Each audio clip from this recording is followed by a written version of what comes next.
Mostre que uma função afim f de reais em reais fica inteiramente determinada quando conhecemos o fx1 e o f de x2 para x1 diferente de x2. O que a gente tem que ter noção aqui? O que é uma função afim? Uma função afim ela tem um caráter seguinte, onde o f de x, né, que é a mesma coisa que y, é igual a ax mais b. Certo? Esse ax ele vai ser o coeficiente angular, esse ar, né, que vai multiplicar, ou seja, o ângulo da equação, e esse b é o termo independente, ou também chamado de primeiro termo da função, porque quando a gente associar, né, esse f de x ao zero, por exemplo, f de zero, vai ficar a vezes zero mais b.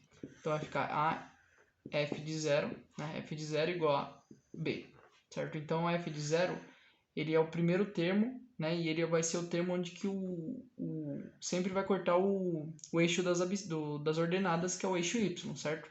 Então, ele é um termo independente. Sabendo disso, a gente pode determinar, né, quando conhecemos o fx1 e o fx2 para x diferente de 1 e x diferente x1 diferente de x2. Então, como que a gente faz isso? Por exemplo, vamos determinar o f de 2, né, igual a 2x mais 1. Então, vamos determinar uma função. Ou melhor, vamos fazer f de x igual a 2x mais 1. Quando a gente determina, né, um x1, vamos determinar um x1, por exemplo, 2. Então, vai ficar f de 2 igual a 2 vezes 2 mais 1. Então, 2 vezes 2 dá 4, mais 1 dá 5.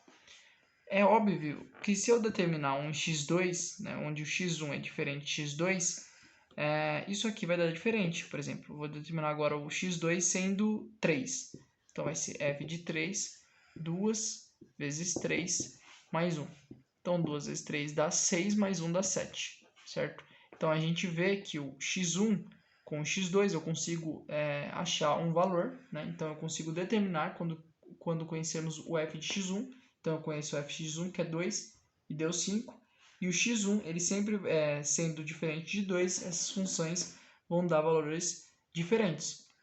Só que se você quiser expressar isso de uma maneira, você quiser ver isso de uma maneira algébrica, né, o que eu posso dizer? Eu posso dizer que o f de x1, por exemplo, é igual a x1 mais b. E eu posso dizer que o f de x2 é igual a x2 mais b.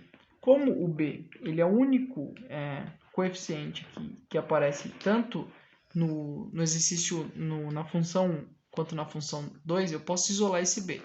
E aí, eu isolando esse b, eu vou ter que o b é igual, eu vou passar o ax1 para o outro lado, então vai ficar f de x1 menos o ax1, certo? Se eu colocar e substituir esse b na função 2, eu vou ter f de x2 aqui na 2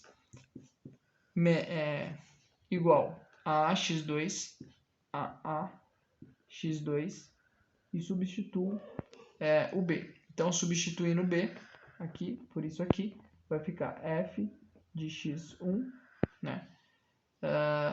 No caso aqui, mais f de x1 menos a x1, certo? Então, vai ficar, passo esse ax2 para o outro lado, vai ficar f de x2 menos a x2 igual f de x1 menos a x1. Então, aqui eu consigo ver expressamente, né, que o f de x2 menos o ax2 ele vai ser igual ao f de x1 menos o ax1. Então, eu nunca vou conseguir, por exemplo, encontrar isso daqui, ó, onde o f de x2 vai ser igual a f de x1.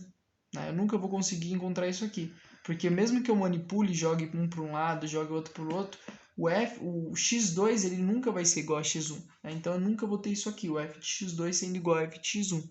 Isso é uma maneira de expressar também.